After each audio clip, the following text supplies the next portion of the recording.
I did my book report on 2084 and the AI Revolution by John Lennox.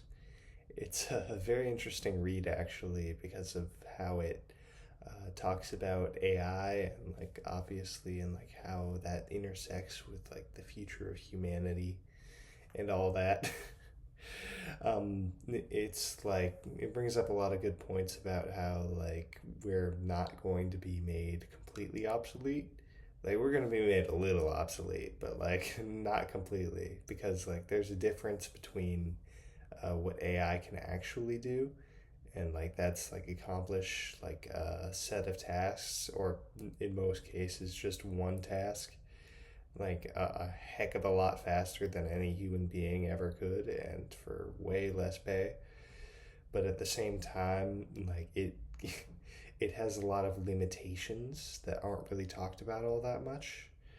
Like, for example, for one, it can't reason like a human. It's not actually alive. It's literally just a robot. Like, if you've ever heard of the Chinese room thought experiment, and, like, just because you put an English speaker in a room and, like, give him a key to answer questions in Chinese, that doesn't mean that he actually understands Chinese, you know? And so, like, ultimately there's going to be a limit on how much that guy can do. And that's very much the case for AI. Um, and really, Lennox also talks about a lot of the worldview stuff behind a lot of the people who are, like, really pushing AI. And it's um, I'm not saying this is the case for everybody who's in the AI field, but it's some pretty creepy stuff, honestly. Like, there's this whole transhumanist movement thing where people are all like, look, we're going to either uh, upgrade humanity with biomechanical whatever, and, like, just, like, chemically enhance ourselves so that we can feel happiness forever, or B, we're gonna make ourselves immortal by uploading our brains into software or something. And, like, I don't know. There's a very big difference in values between that and a Christian worldview, where part of the Imago Dei, I mispronounced that so bad, but where we're, like, part of the image of God, created in the image of God, and that we're going to, well, get to live with Him forever in, like, what, 60 years at most. And yeah, these guys, like, they're trying to, like, do something way bigger than the Tower of Babel and solve the technical problem of death, as one of the examples that Lennox uses puts it so eloquently, and just, like, undo, like, human nature, apparently. And AI, like, it does a lot of good things for us, of course. It's like, it's good for a lot of fields, helps, like, increase efficiency in those. But on the other hand, it also causes a lot of problems. And, like, there's three big ones I want to talk about. The first being the autonomous killbot swarms, because, like, it it's literally like the future of warfare. You get a whole bunch of drones, you put, like, some machine guns on them, you plug in a neural network, and then you've got, like, you can block out the sky with this cloud of moving, artificially intelligent death that just goes around and destroys everything. And, like, if we ever lose control of that, so many people are going to die.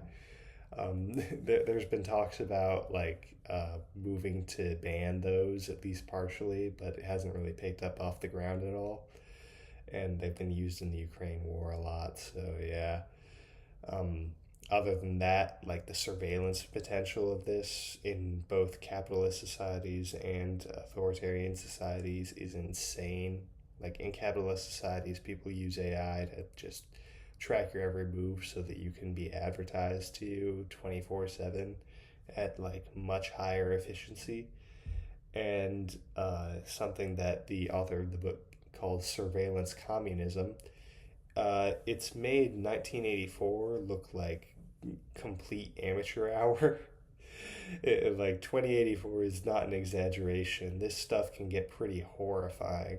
The biggest example being what's being done to the Uyghurs in China. Like, you've probably heard of that, but it is like significantly worse than you imagined. Those guys have literally no privacy whatsoever. If they leave their house by the back door, the government knows about it. Like, they've got facial recognition. If they're not smiling enough, the government freaking knows about it. They've got to, like, they can't even be depressed in peace, you know? And AI also causes, um, like, just serious problems with deep fakes and those, like, I mentioned this in my book report too, but those, 99% target women, and 98% of them are sexually explicit in nature.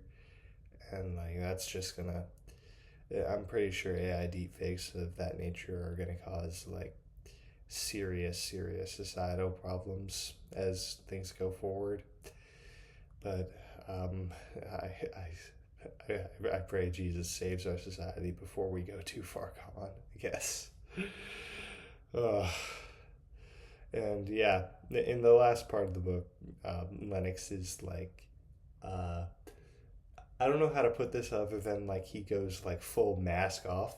Like, up until now, he's kind of been like eh, very factual, or well, he's still factual here, but like he's been very neutral. Like, he always like gets sources for both sides of an argument and like kind of puts them together and then like tells you what he thinks about it. And from here, he still does that to a certain extent, but like it just goes full Christian apologetics, you know? And like I actually really enjoyed this last part. And like he just talks about God and the devil and like sin and AI and how it could be used in the end times. And it's a very good read.